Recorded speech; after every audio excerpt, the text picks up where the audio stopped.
What's up? This is Metal Nate, and I am here with Ben from Whitechapel. And how are you doing today? Good, man. And you're on the Recorrupt tour right now, spanning several weeks so far, and you're wrapping it up, and you're heading on Mayhem after. You've also got a new album coming out, though, in June, self-titled. Yep. And that is happening. It's including a song you've already released on the EP previously, Section 8. Yeah. Is that song, do you feel like that song's a good representation of the level to which everything's been raised in this new record?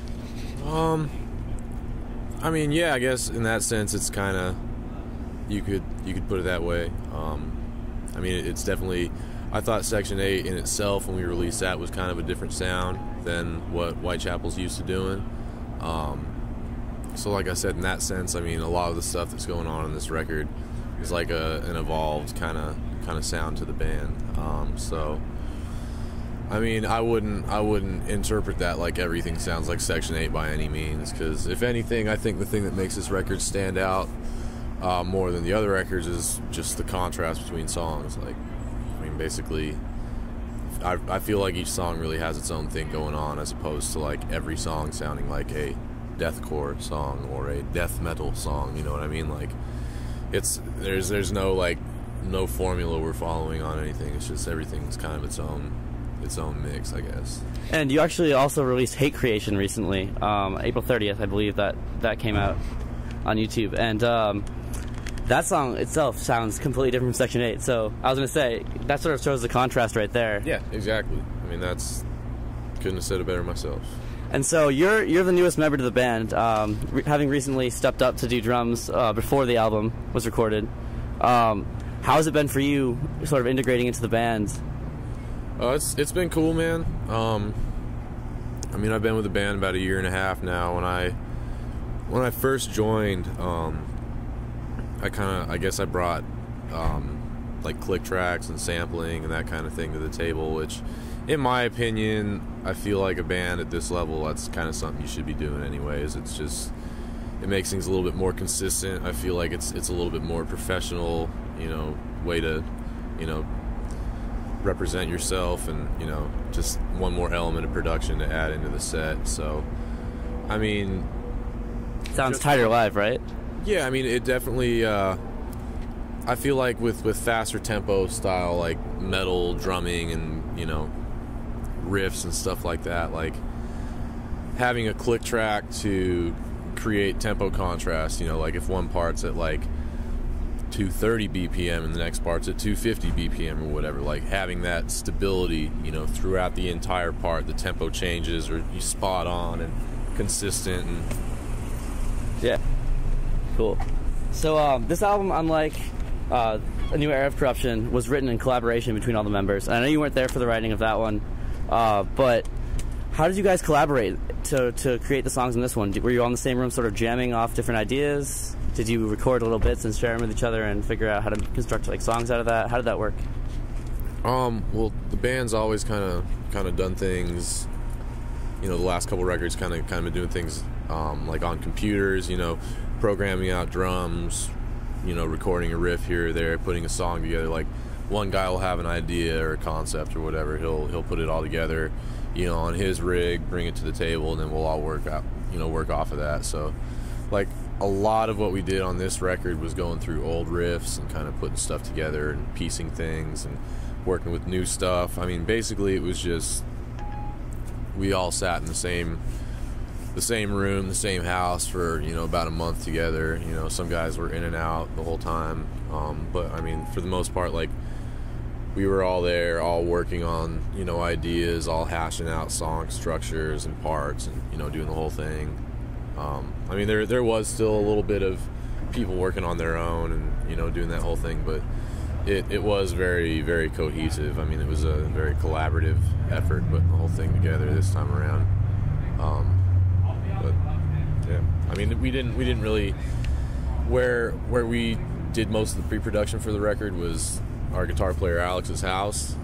So we didn't really have means to actually sit down and jam and like really like play stuff. It was like a lot of like I said, like piecing stuff together and then playing the songs later on and putting them down in the studio. But you know, I guess in a perfect world, be able to jam everything first. It's not always the case, though. But how did you feel when you got in the studio? I mean, were you blown away by the eventual result, or? Yeah, no, I mean, I couldn't be happier with the overall, you know, the overall mix, the drum tones or pitches, you know, whatever you want to call it. I think all the actual sounds themselves on the record are really good. You know, I think the songs themselves are good.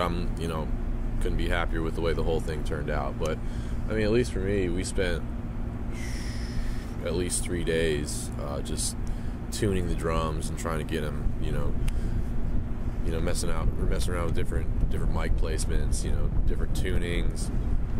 Basically, just getting pissed off until, you know, we arrived at something that sounded good. So we were only in the studio for about, you know, a week, 7 days.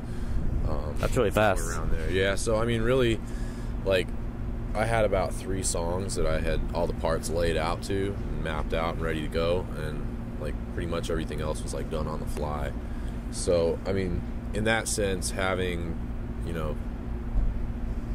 time constraints put on your back while you're writing stuff and trying to put it all down at the same time, like, it makes for a very frantic, chaotic experience. But I mean, in the end, it's all good, man. It all worked out. I mean, I remember, like, I was talking to somebody else in an interview recently, and that new Meshuggah CD that they just dropped, they have this, like, you know, the making of DVD or whatever. And I remember watching that, like, on one of the flights in South America, and them just saying, like, basically it was super chaotic, like, we were all pulling our hair out, just frantic. Nothing ended up, you know, the way we thought it was going to, but it's all good. You know, it all came out right. So that's, I don't know, when I saw that really struck home for me. Like, it was basically like what I had been thinking and experiencing the whole time in the studio, just like frantic, but it all worked out, you know. I mean, is that really an ideal situation? I mean, in hindsight, would you have rather had more time, or do you feel like that allowed you to excel? I feel like in hindsight, you would probably always want to have more time, you know. It's just kind of a matter of working with what you have, and, you know, ultimately making it work, making the best of it. So you can't, I don't know, unless you're you know, Green Day or something, you can't really complain too much, you know. I just play drums. I just get in there and do my thing, man. So I guess getting to you as a drummer personally then, and away from the albums, you kind of beat that to death. Who, like, inspired you to play drums? Who do you draw from for your influences? Oh, I know you mentioned Meshuggah, so I didn't know if that. Yeah, he's definitely, I mean, currently, I mean, the last, like, 3 to 5 years, he's been a huge point of influence for me. But I don't know, man. Like, I remember I started playing drums, like, really playing drums when I was, like, probably about 17 or 18. Like, I got a drum set when I was 18. I kind of, like, messed around with it when I was, like, 15, just realized that it was fun. But then, due to certain circumstances in my life, I got sent away to boarding school for, like, 2 years of my life. That's no good. Where, yeah, I couldn't play drums. So, like, when I got back, I started going crazy and, you know, really hitting it hard. But I remember before I even picked up a set of drumsticks, like, listening to, like, Pantera, like that song Becoming. I don't know if you know. Yeah.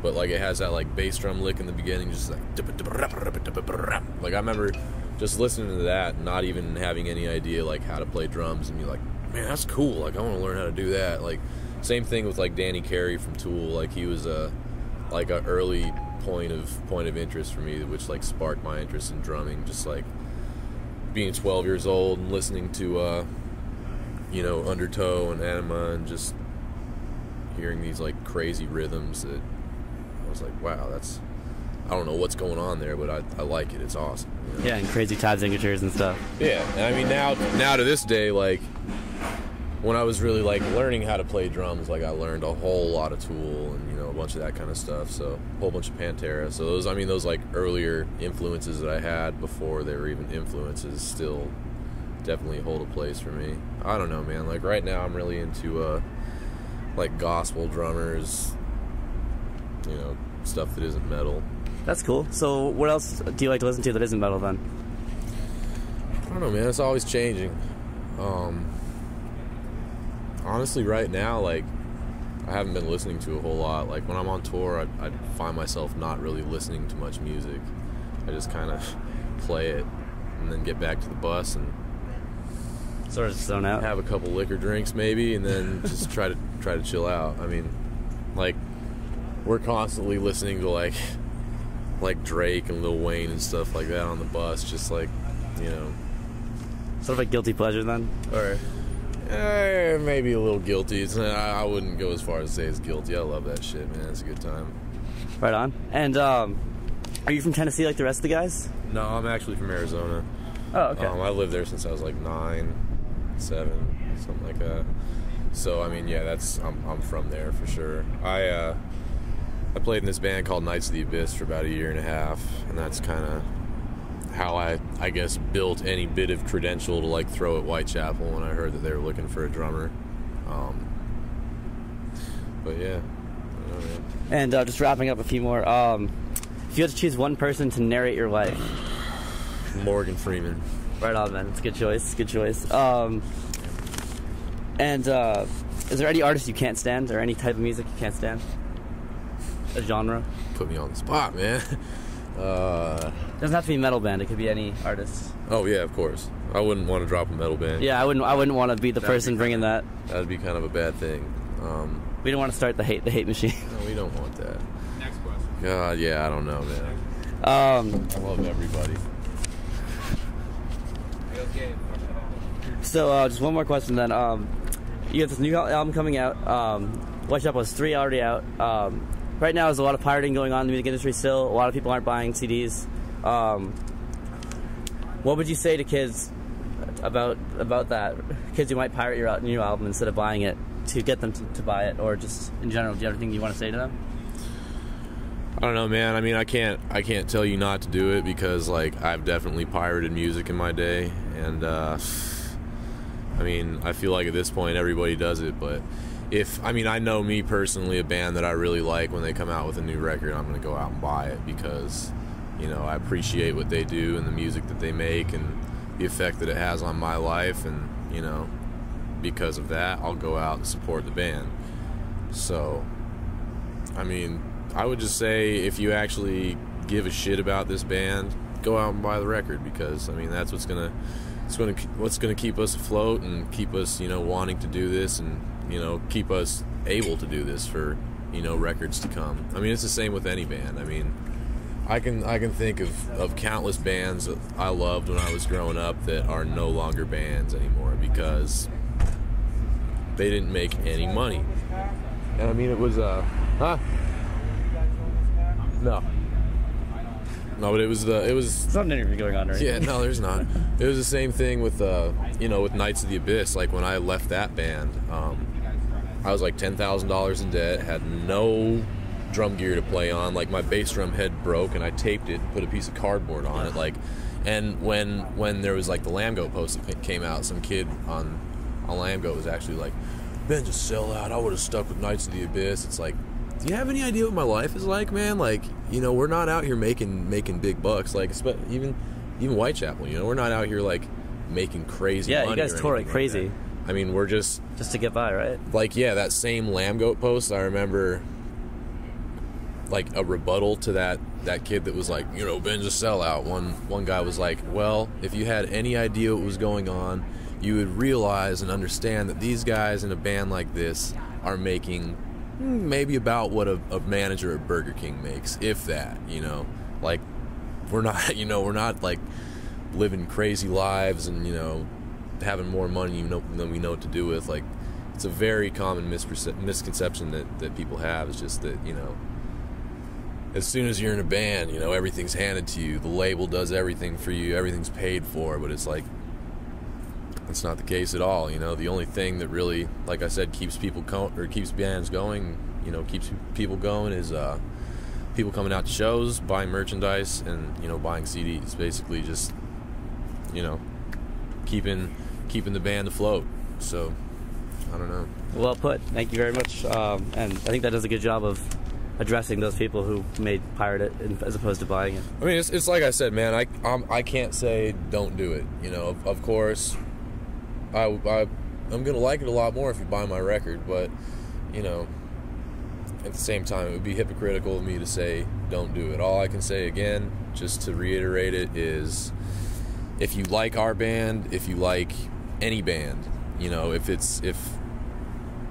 you associate memories or a certain time of your life with a song that a band put out, or you know, if there's a record that you listen to every day in your car when you're driving around, something that really like strikes home with you and something that like you appreciate, you know, buy that band's record because they're doing something for you, you know what I mean? And again, that's the only thing that's gonna, you know, really keep people going. Again, there are bands that, you know, somehow manage to, you know, not make a dime in their music and continue touring for years and years and support it through outside means. But I mean, in my opinion, those people are fortunate. People that are able to go home and maintain steady jobs, have work when they go back home, be able to support themselves when they're on the road, even though they're not making a dime, and then, you know, be able to go back home and keep doing it over and over again. Like, if I could have that situation, that would be amazing. But well, it's just not hopefully realistic one day, for everybody, you know? sometime soon down the road in a year or two, Whitechapel will be that big. Yeah, I mean, you can always hope. But hopefully people will just keep buying them. You don't have to worry about it.